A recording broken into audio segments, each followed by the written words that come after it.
Great. So, first of all, have you got any questions that have sprung into your mind since our last session? Not too many. I'm pretty certain that we'll address some of the thoughts that I had concerning reverb on the drums. I will have some questions when we get to that point, just for just for the overall sound of the track. But I listened to the static mix. I think even the static mix sounds great, and it sounds really balanced to me. And I'm sure we'll make some fine tune adjustments as we go. But that sounded great. I guess the only question that I had is, and I know we'll probably get into this a little bit today, but when you're producing a track before you export it to final, if you have an effect on it that, let's say, like one of the baby audio effects, for example, like a VHS effect or something like that on it, that's warping the sound, it's kind of crucial to what the overall sound is. Hmm. Would you export your track dry without that effect and then add it later when you're mixing, or would you export it with that effect on it, since that sort of will change the overall tonality of it? It'll change probably some dynamics of it. Does that make sense? Yeah, it makes sense. You can go one of two ways. It depends whether someone else is mixing it for you or whether you're mixing it yourself. If you're giving it Hmm. to someone else, then definitely, as it's a creative effect, it's a sound design element. You'd leave it on, you'd bounce it into the export so that it's there bedded in. If you're mixing it yourself, then you might want to maintain the ability to tweak that later on if you decide actually you want to do whatever with it. So you can do what you like. If you're giving it to someone else, definitely any creative effects. So yeah, that kind of lo-fi tape kind of thing. Any kind of unique delay effects or reverb effects or filters or anything that is not a generic. Here's a nice Right. reverb. Here's a nice delay. You, Okay. you'd leave in. Does That that makes help? sense, because Yeah. you can always gain state. I mean, you would be gain staging anyway Hmm. after, if you're doing it yourself. So yes, that makes sense. Thank you. Cool. No worries. Okay, so I thought now that we've got this static mix up and running, we would focus on the drums today, Okay. see how long that takes us, and start working on our drum mix. So Okay. this is where we were. This is just at chorus two. Hmm.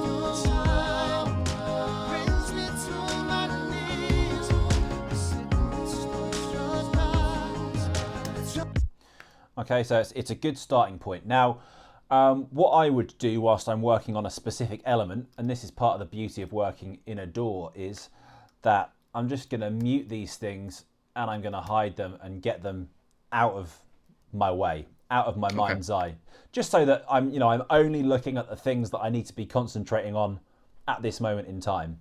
And that's just H to hide and show things, so you can toggle things on and off in that way.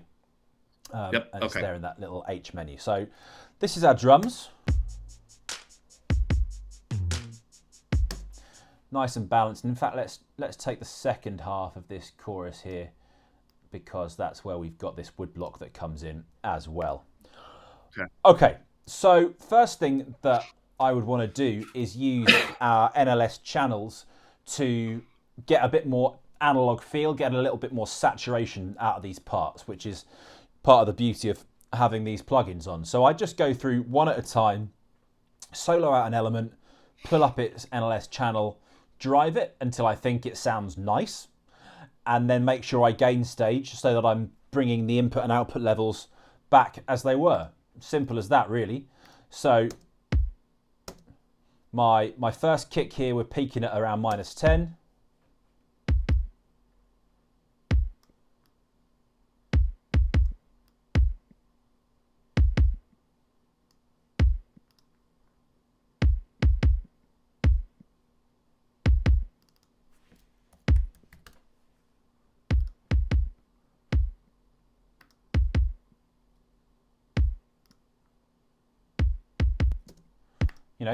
Subtle is the name of the game, but it's just going to gently kind of start warming things up, enriching things, and it'll all accumulate to make something that is nicer at the end of it. This is a big thing that I think a lot of people miss, is that No, there's no like one magic thing that you'll do on a mix that all of a sudden you'll go, oh right, that was it. Mixing well is about doing lots of small things well, and those small things accumulate to make something that sounds great. You're not just going to like stick on one plug-in and dial in one setting and then there it is. You know, Right. It's all going to be little things here and there.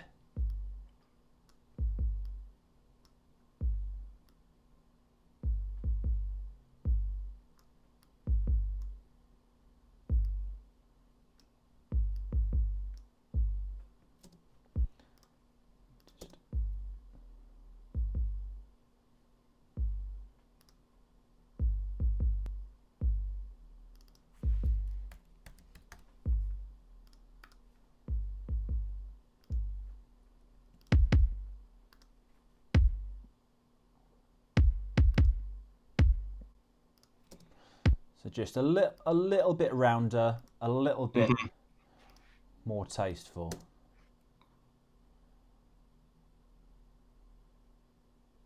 Let's just take that one hit.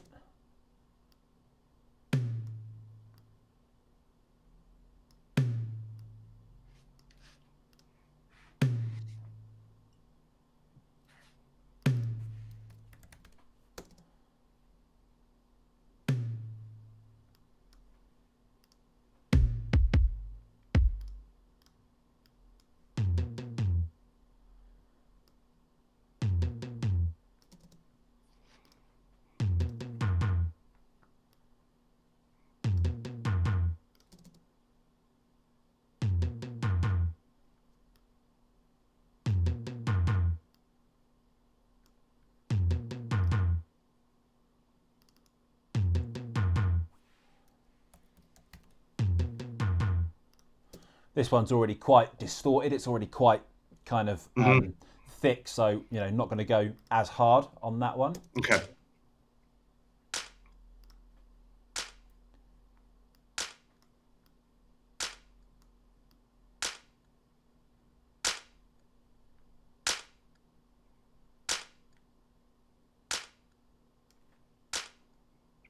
And are you basically just driving it to taste? Exactly. I'm literally just driving it until I go, yeah, that sounds nice. No science. There's I'm not I'm not looking for a specific number. I'm not getting anywhere near the red area on the meter, so I'm not bothered about that. I'm just listening and going, yeah, I like that. Okay. And that's an important part of mixing, right? Absolutely. It's not always look at the numbers of the numbers, right? It's listen to it. Do I like it? Yes or no? It's subjective. That's why it's an art form. Right. Absolutely. What was my peak before? 13.5.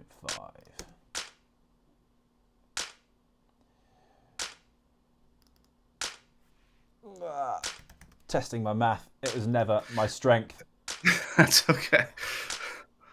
Yeah, not bad. I can still do basic subtraction. That's fine. Very good.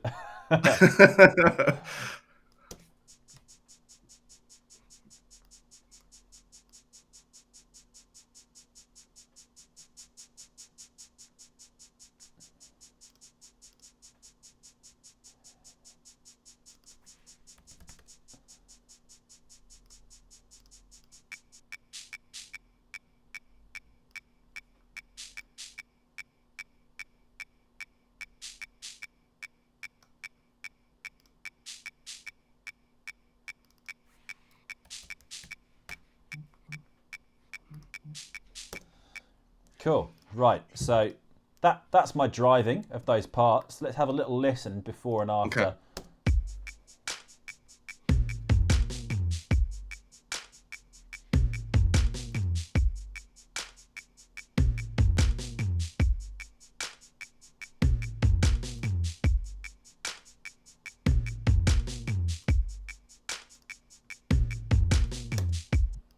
Very gentle. It's just when you distort something, what it tends to do is to just smooth over the rough edges, and any kind of real pokey bit, it'll just rough round the corners a little bit, which makes it a little bit less sticking in your ear. That's kind of how I like to think of it. Then we'll go through and do some EQ and compression as is required, right? Any particular reason why you do the NLS first before doing any EQ or compression? Well, I like to think of it like a channel strip. So if you're thinking about sitting in front of a big console, your preamp would be at the top. So the sound comes in, you trim your preamp to whatever level you like, and then below that will come your EQ and compression. And generally on lots of consoles, there's a button you can flip to choose whether you do EQ before compression or vice versa. But normally you have the preamp first and then your EQ and compression. So because the majority of this is digital, is that why you're sort of using NLS first, or like would you do this on a track that was all analog instruments? Well, I mean, this is all created digitally. It purely comes down to taste and to preference and to how you've recorded. If you were in a recording studio and you were recording a vocal, right? That vocal may well go through an outboard preamp and then a compressor before it gets to your console. Right, so that's printed on the recording. That's already in there. In our case, we haven't got any of that, so I'm kind of just trying to think in a slightly analog frame of mind to think if I was trying to do this properly, like the old school way, what are the sorts of signal chains that I might follow? There is no right and wrong. You can't get it wrong. It's just if you work by a methodology that you like, then it gives you a thread to follow throughout your project. Sure. But do what you want. You stick your plugins in whatever order you like. Ultimately. Okay. Okay. Let's do some EQ on this kick. So actually, what I've done here is pull all of the plugins that you told me you have into. Oh wow, terrific! Thank you. Into our own folder so that I know what we've got. But I'm just going to start with stock.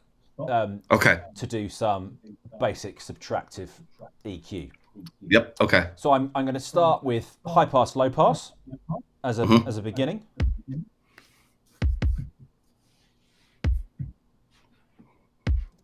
So my fundamental is around here, sort of 65-ish. Do you understand what the fundamental is of a sound? Yes. Yeah. So it's the lowest pitch, right? It's basically what we perceive to be its tone, which is this around here. So I'm gonna take an educated guess and dial in at around 50. Okay.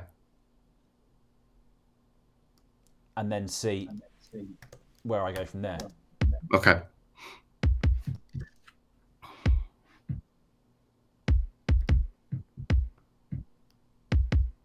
A little bit high.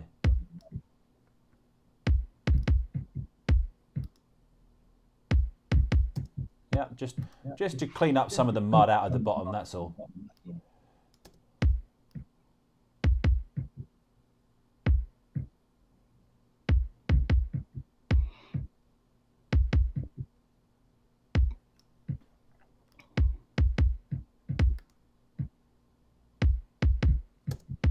Cool. And then I'm just using that just again to tidy up the high end, the extremity. I'm not looking to particularly shape the sound in any way with this. Then what I'd probably look to do is scoop some of that mid-range, but I might see if I've got a kind of an analog style EQ that we can use instead. Yeah, okay, let's see if we can do it with the EQP. So the EQP is a really interesting EQ because in the low band down here, you actually have the ability to boost and cut the same frequency. I don't know if you know that about this EQ, but it's a kind of a really famous feature of this specific EQP1A model. So these three dials work together. So effectively, you set your frequency, any one of these four frequencies, and then you can boost and cut it simultaneously, which obviously is completely counterintuitive. But what happens in reality with the hardboard original version is you get this really kind of nice scoop after the boost. So if you were to say boost at 60 and then attenuate also at 60, you'd kind of get a nice scoop coming after the boost, which sounds really nice, and it's very famous. This particular model is very famous for that feature in itself, being able to boost and attenuate. And I think actually that's probably what we'll aim to do in the first instance. So I'm going to start with a boost at 60, which is around about where I thought my fundamental was going to be. If we pull up this again.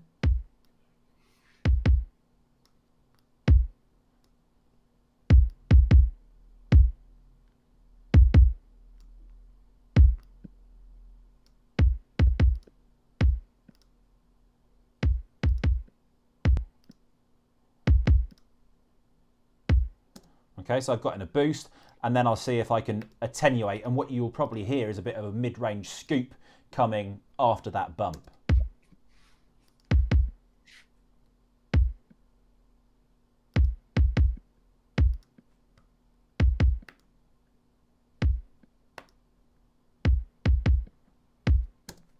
Nice.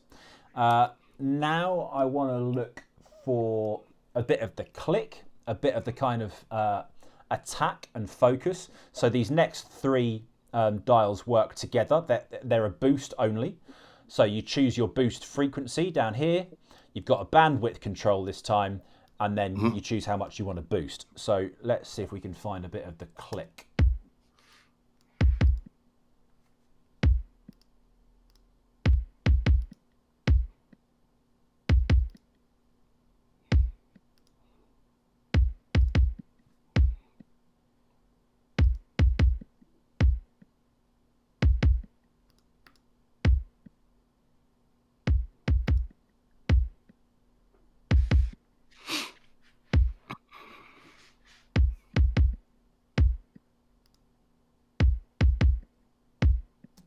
And then these last two up here work together. So then you've got an attenuation. It's a filter, effectively. So you can filter at 20, 10, or 5K. So I'm just gently dialing that in just to smooth off the top end again. Okay. And then I'm just going to gain stage that. So I'm at 9.4, put it on. And I've put in like 1.4.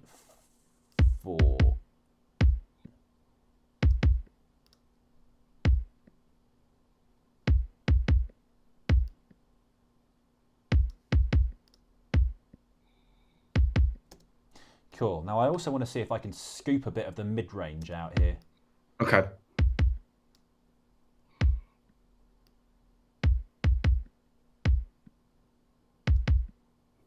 Are you thinking ahead for other bass frequencies, or is that decision specifically based off of this kick for you? It's based off a couple of things. One, very generally speaking, kick drums have a lot of muddy garbage that doesn't do anything nice to the sound. So that's a very well-known fact. And also, yeah, I'm thinking ahead and thinking I'm going to have other things that I'm going to want to occupy that mid-range frequency. And I've already said I want to hear this fundamental and I want to hear a bit of the click. Those are the things I want to hear. I haven't got any need for this stuff. So that's what I'm thinking. Okay. Okay, so let's just check these pre and post.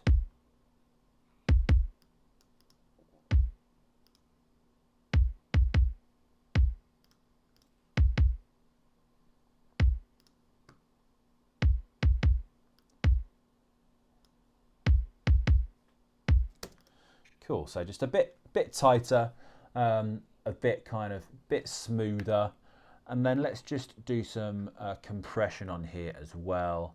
Now, I actually don't mind in the slightest Logic's stock compressor. Yeah, I've seen you use them quite a bit. Yeah, so. I mean, some of the models in here are great. So the Studio VCA, this is a Red 3, Focusrite Red 3 emulation, very transparent. That's great. The Studio FET, it's like an 1176 Revision D model, which is pretty good.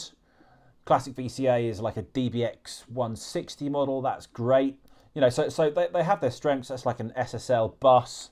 That's another 1176. That's more like the Rev A original.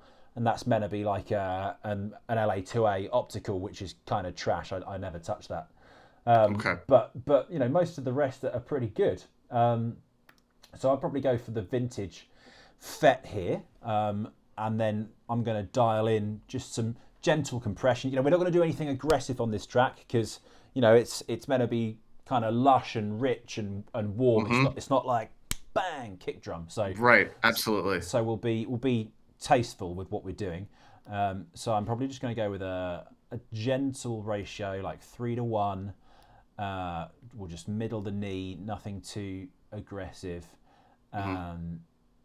Let's start with the auto release for a moment, and let's see where we get to then.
Cool. So then, I've just used that again to tighten up the sound, get rid of a bit more of the kind of the muddiness once more, because I know that I've got this boom as well that I'm going to layer underneath. Right. And I mean, maybe this is a question, because one of the reasons why I had that second kick in there was I've heard different stuff about reverb on kicks, and I just thought if that kind of, you might have already somewhat accomplished what I was going for in a production standpoint by trying to find something that was a little bit more warm, something that would maybe just add a little bit of character to something that was very digital with the analog kick, but you've kind of added that in. So I'm sort of curious at this point how needed that kick boom will be. It did have a little bit of color to it. If there is a case where you would put reverb on a kick, even if you high passed it, if you did like a really extreme high pass on it and it was just sort of giving atmosphere of like a boom in there, I don't know, that could kind of come in a couple different ways. I could see as we start really adding effects onto this. Yeah. Well, I tell you what, let's do the other bits of the drums first and come back to it. See how we feel with the rest of the drums in, and then we can play with it and see if we like it or not. Yeah. Okay. So let's go to like our claps here. Now, something that I like to do on things that are doing the job of a snare, these claps are on the backbeat, is distort them, right? So I'm actually going to use the vintage. Yeah, let's use the vintage graphic. So this is like a version of an API 560, and which is a multi-band graphic EQ like this. I'm going to drive it first of all before I do anything with the EQ.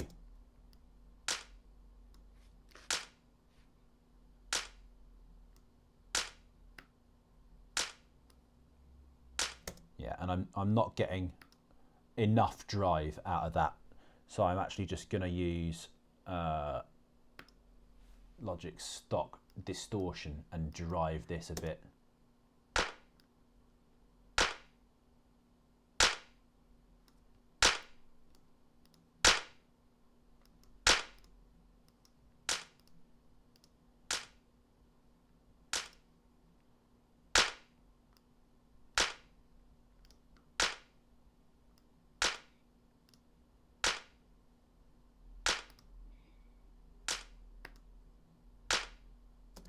Right? It's mad that those are the same level, but one just sounds so much fuller. Yeah, It sure does. like that's like nice, weedy. Hmm. That's like, oh, okay. There's a clap now. You know, it's Right. It actually takes up space.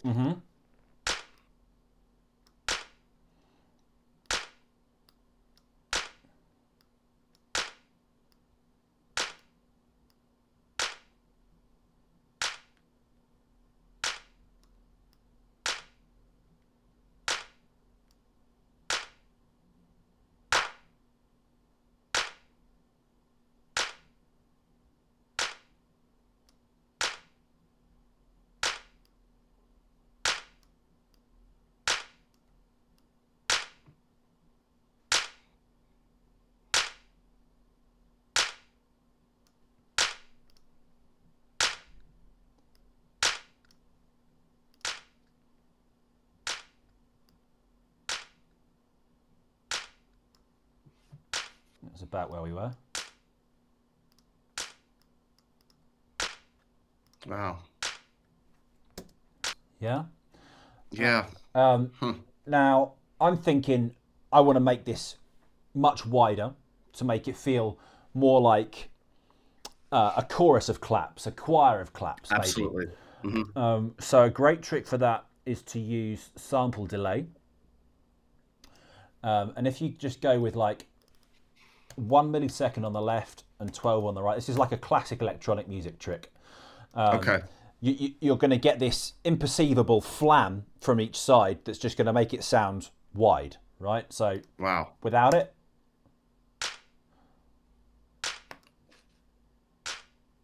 Jeez. it's like, oh, okay.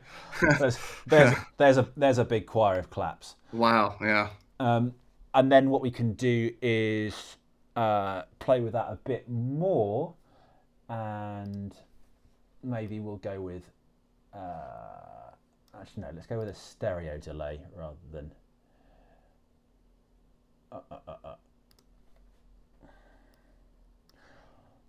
okay, and let's keep these values as fast as we can. We'll go slightly different on the left and the right. We'll filter them so that we're not clogging up too much space. Don't need to be the same. Okay. You know, we're not being too meticulous. In fact, let's turn.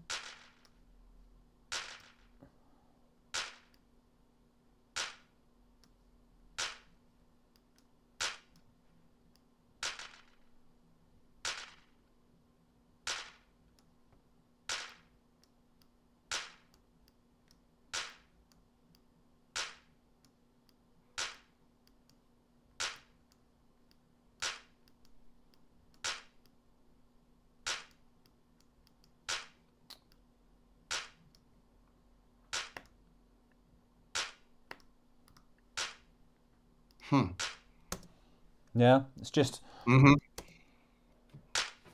go from right. This is where we were. Weedy. Jeez. Cool. Yeah, and then we've got a clap that's it's got something about it. Then it's kind of Yeah, it interesting. sure does. Yeah. Yeah.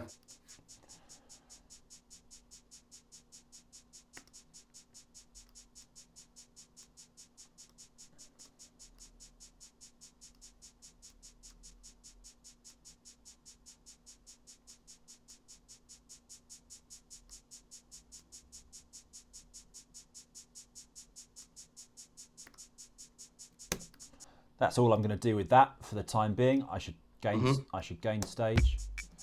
Always gain stage.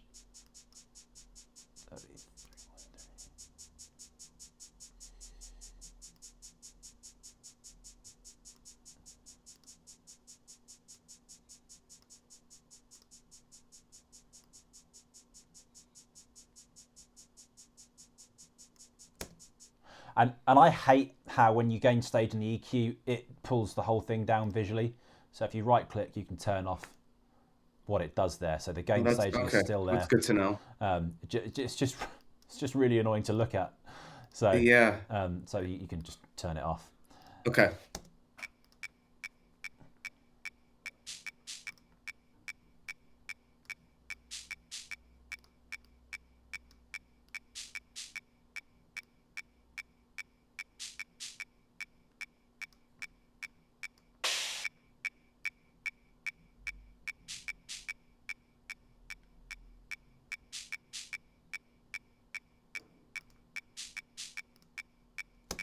Just very gently boosting the kind of the pitch of it, just to get a bit more tone out of the woodblock, rather than it being just kind of like a percussive thing. That frequency there that's clearly popping is kind of the tone of the instrument. You hear if you pull it out, it kind of dies. Right. Mm-hmm.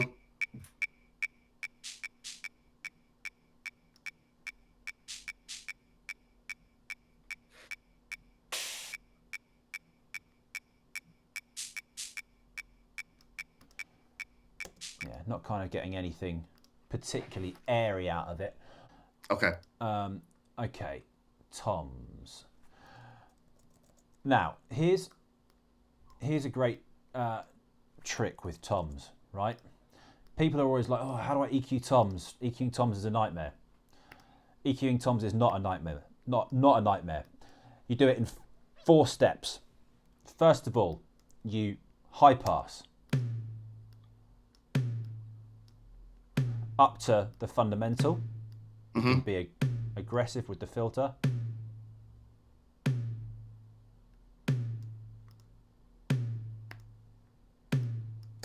That's 1. 2 is we boost the fundamental. And in fact, a really good way to do this is to use what's called an FFT meter. This is free. This is Vox and Go Span. You can get this for free. Okay. So just play the part through it. And then there's this hold button here. Right, so I'm going to target that frequency there, which is 121 hertz. Okay.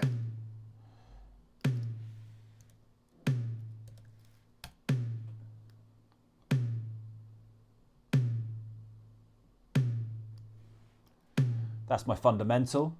Then I'm looking for the next highest peak, which is probably my stick attack, which is like 1.8K.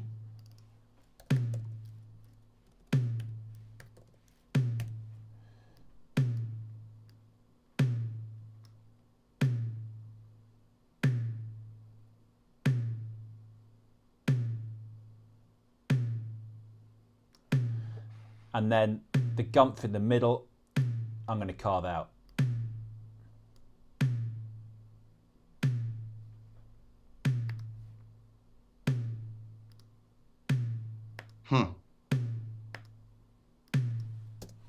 That's the quickest and easiest way to EQ a tom in 4 steps. Okay. High pass, boost the fundamental, boost the stick attack, cut the mid-range. Okay. And if we do exactly the same on our other toms here, obviously slightly different kettle of fish because there's different pitches in there. Right. But, yeah. But we'll, do our best with them.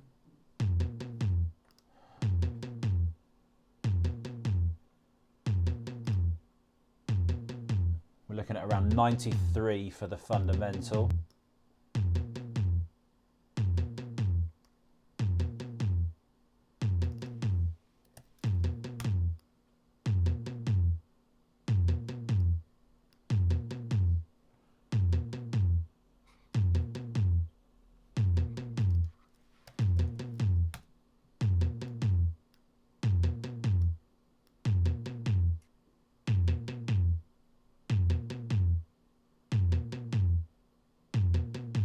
Do you find after years of doing this that every ambient sound that you hear is on a constant loop in your head?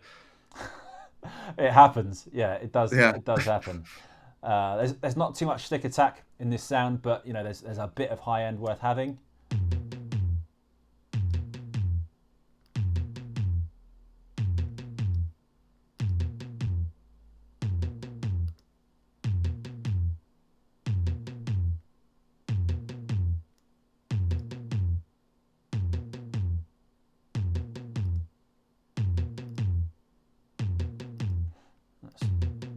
too aggressive, that there. Okay.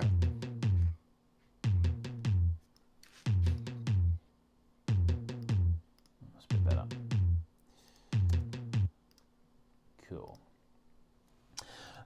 And then what I will probably do is compress them together rather than individually. So I'll compress them as a toms group because that's what I fancy doing. Let's go back to our compressor.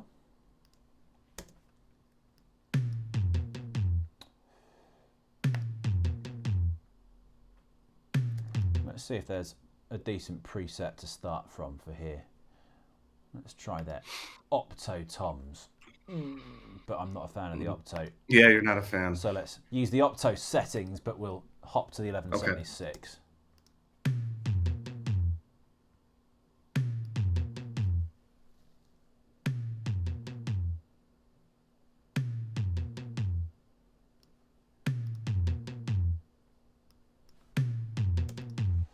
Yeah, all right.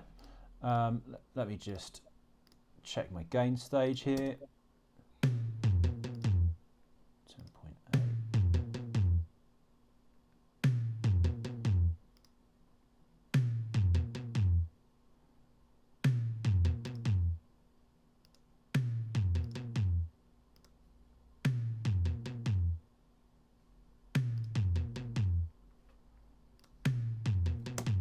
Cool. I think we're looking okay there. Okay.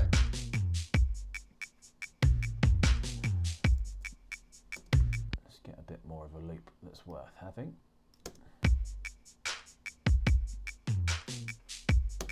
Okay, and let's go back to this boom, see if we want it. Okay.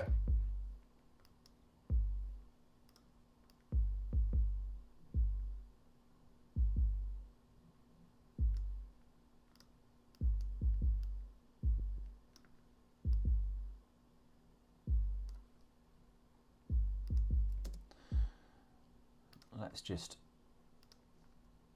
slam it pretty hard with a compressor. Okay. To try and make its tone quite consistent.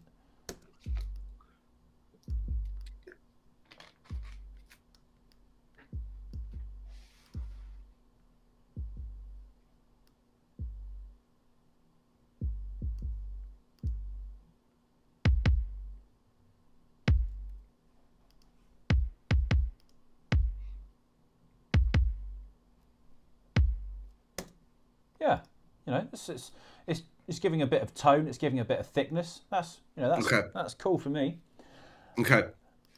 So you know, we're starting to be in a decent place with these elements. We can go with some effects now, yeah. Okay. So in fact, let's first of all go with our parallel compression over here, which is something that I use all the time. So parallel compression is where you compress the signal of something, but you're blending it at the same time so that you can bring it in underneath, effectively. Right. So what I would generally do is do this really hard. So the parallel aggression will be really aggressive, but then you'll blend it in underneath, so it just helps to kind of bolster the dynamics, as it were. Right. Yep. Okay. So let's just send our kick to begin with. We're going to bus 9, aren't we? Yeah, bus 9.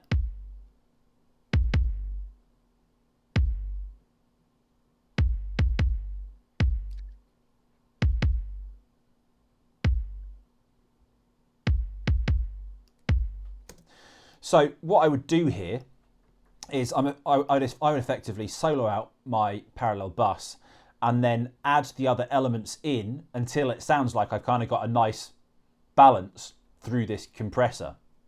So let me show you what I mean.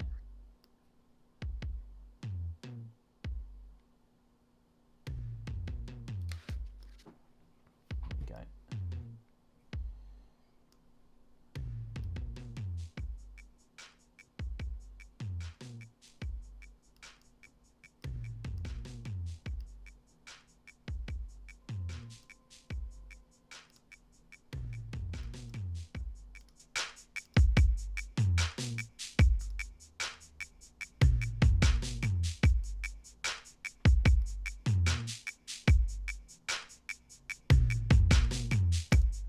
Yeah, it's just, very gently reinforcing underneath. It's not, again, not doing anything crazy wild. So this does actually bring up a question. If now is maybe a good time to ask, what does that when when you have when you have parallel compression on on a bus the way that the way that you have it for the drums, and you are essentially adding volume, correct? Even if you're just dialing in it a little bit. So what does that do to your overall gain staging that's already been established before having the parallel bus on? Yeah, so all we do is to check before and after, and see how much level we're putting in, and then we can dial it back if we need to. So before we are at peaking 12.2, we add it in. Okay. 11.4. But actually, if you remember, we were already going at -10. That was what we set previously. So Right. through this process, we've actually lost a bit of signal where Oh, perhaps wow. we haven't Okay. gained stage completely accurately. Let's we can check that by losing these things. This is roughly where we were, I Sure. believe. -10.6. Okay. We put those things back in, and we've lost 1.4 dB, but That's unbelievable. but we're perceiving it. We're perceiving it Right. as quite a bit louder, aren't we? Right. Right. That know- still blows my mind. Right. So, there is the confusing aspect, the magic of Right. of mixing. Bloody witchcraft, isn't it? Okay, let's go with some reverb, right? Okay. Now, what you might want to do here is you might actually want two different reverbs, which is part of why I kept this room bus here. So I'm actually going to move this room bus down here, and I'm going to take these sends off it. Now, what I think I'll do is to 1, 2, 3 send those to that room bus as well, Okay. in equal measure. Let's just solo out the room bus. Okay, so that's literally a copy of our drum mix. We've just taken those elements and sent it here. But then I want to use this to make a room sound, effectively. And I'm pretty sure that I saw earlier.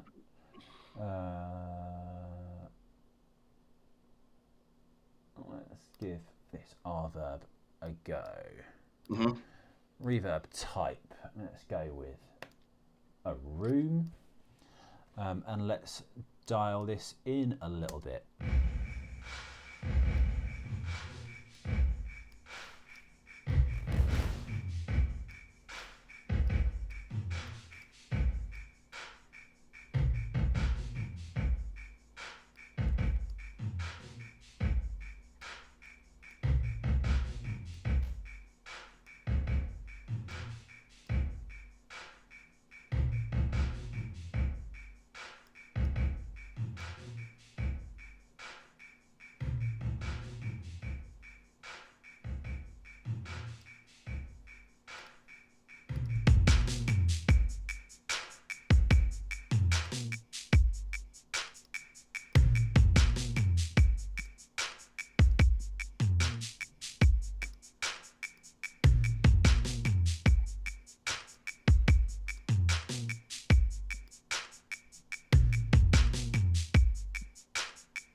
Right, so we've basically just conjured a room out of nowhere. We kind of said, Right. I want to put them in a space.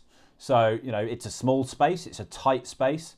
There are no kind of real numbers here that would quantify, how large that space is. But, it's smallish. It's only half a second or so. But it's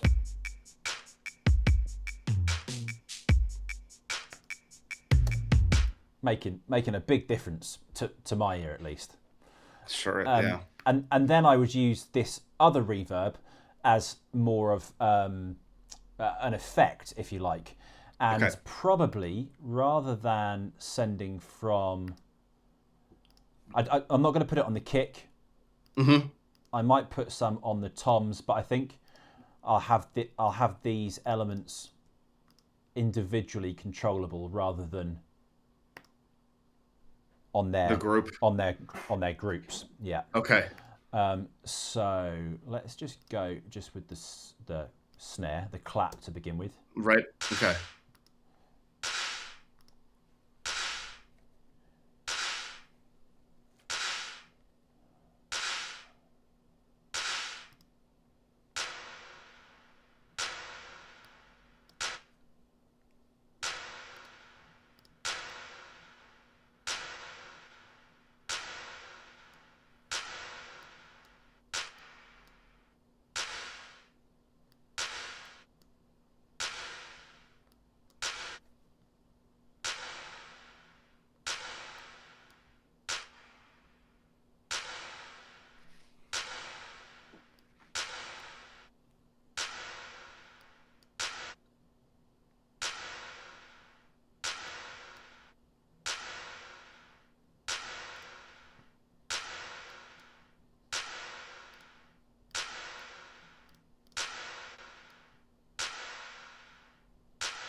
Hmm.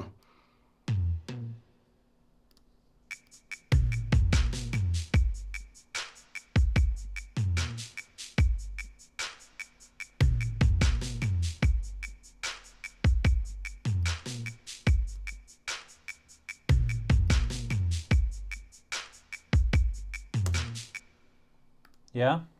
Yeah.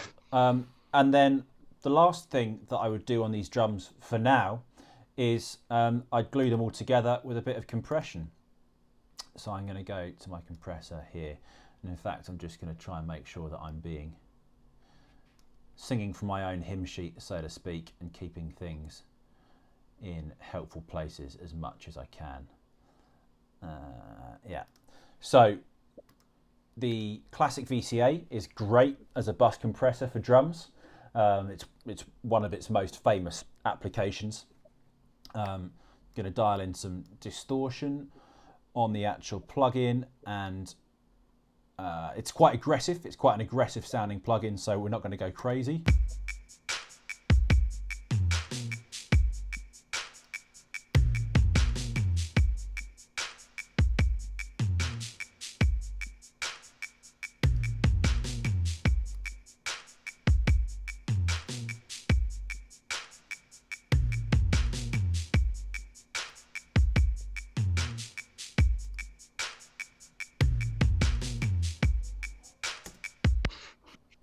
That to me is doing a good job.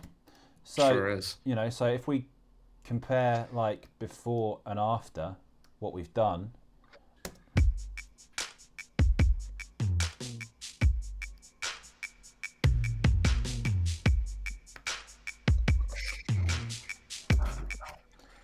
right? And let's Yeah, bring in our mix again and have a little listen that's great. in our mix. Let's take all these bits back off again.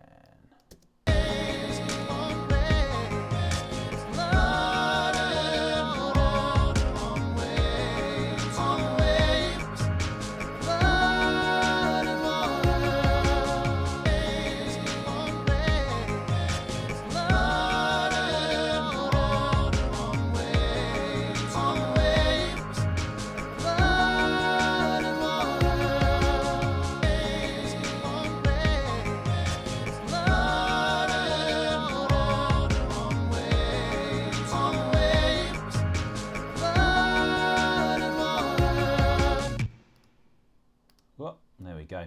That's what happens when you're trying to screen capture at the same time as run a session.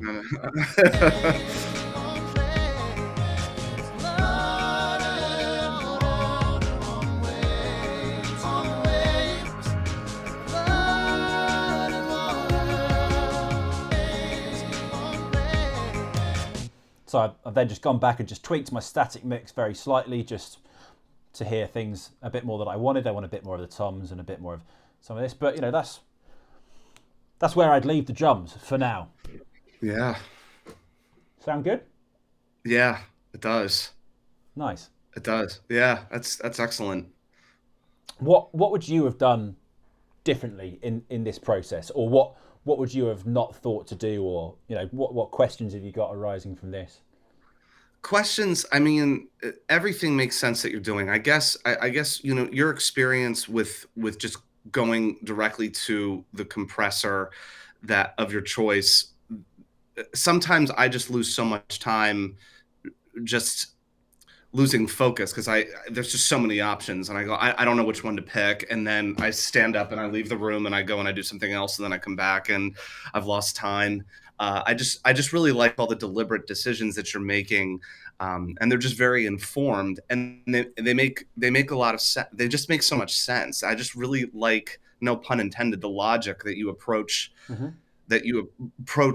doing this. And I don't really have experience with the tape delay and the graphic EQ that you brought in. And everything else I have some experience with. So it does make sense what you're doing with some of those. And I think it's interesting too, the sound that you're getting out of just stock plugins. It just kind of goes to show that I probably didn't need to buy as many Waves plugins as I did, but yeah, I mean, look, first of all, there are many different ways to skin a cat, as the expression goes.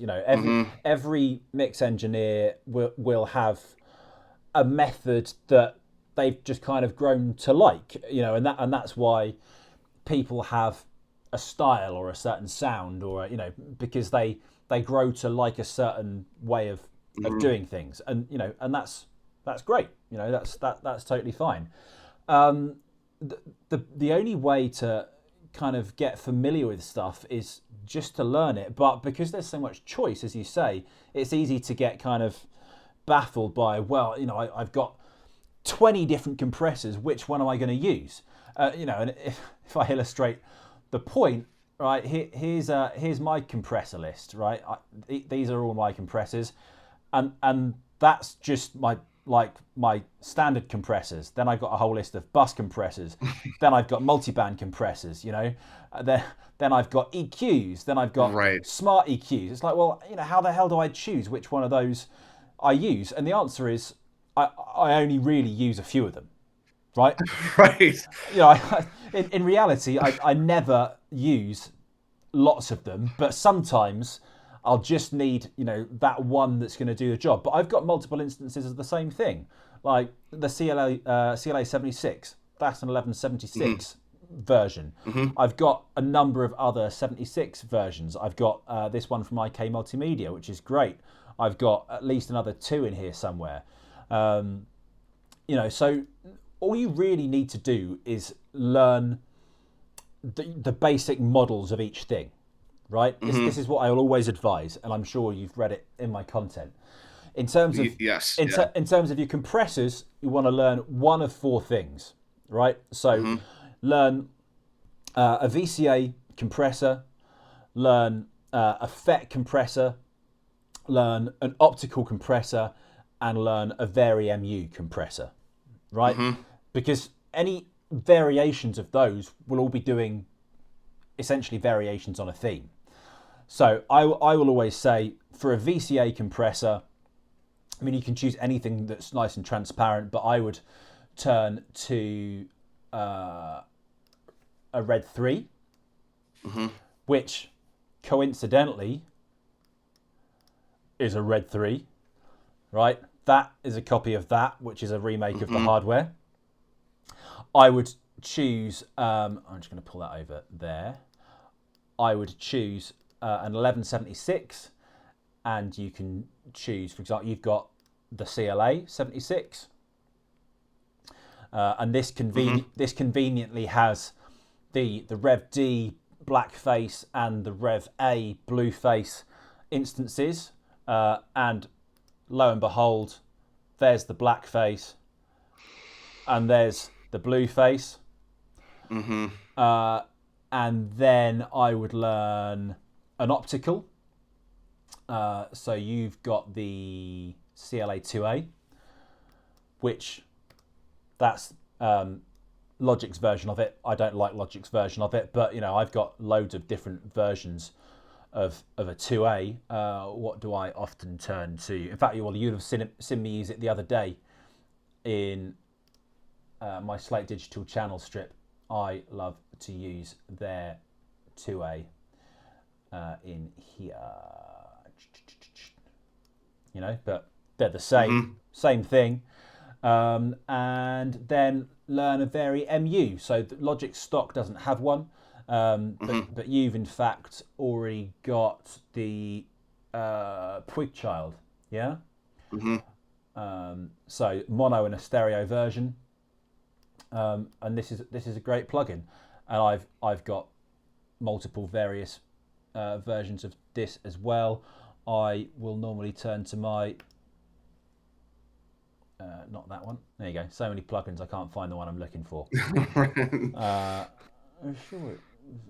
No. Anyway, somewhere I've got a T-Rex version of the Puig Child that I like to use, which is a Fairchild copy. But you learn those four.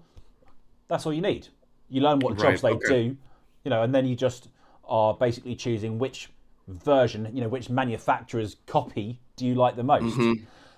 Same with EQs. With EQs, you basically want to learn a Neve 1173 EQ, an API 550 or 560. I would say the 560, and the what was it called that we just used? EQP1A. Thank you. And that's exactly what Logic have built in their EQ, their vintage EQ collection. The console is a Neve 1173, the graphic is an API 560, and the vintage tube is an EQP1A. So okay, it kind of demystifies it actually. Having you say that.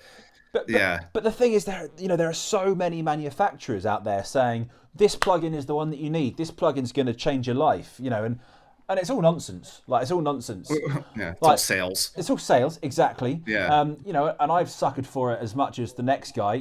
I've got millions of plugins. Okay, so I test plugins for companies, and sure. So I'm a beta tester for Plugin Alliance. So they give me all their plugins, which is eye-watering. But I don't use all of them. I use a couple of them because I choose the ones that I really like, and I go, yeah, that is going to work into my workflow nicely. But yeah, don't be baffled. Just learn the essentials. Those 4 compressor models, those 3 EQ models, and then you're away. Yeah, and I think the other thing too is just even in the way that you set up your files. And the way that you have just this template was game changing for me, because everything's just already kind of bust out, and Logic is very visual with the way that you can see everything, and just even as you're now manipulating it, it just all makes sense.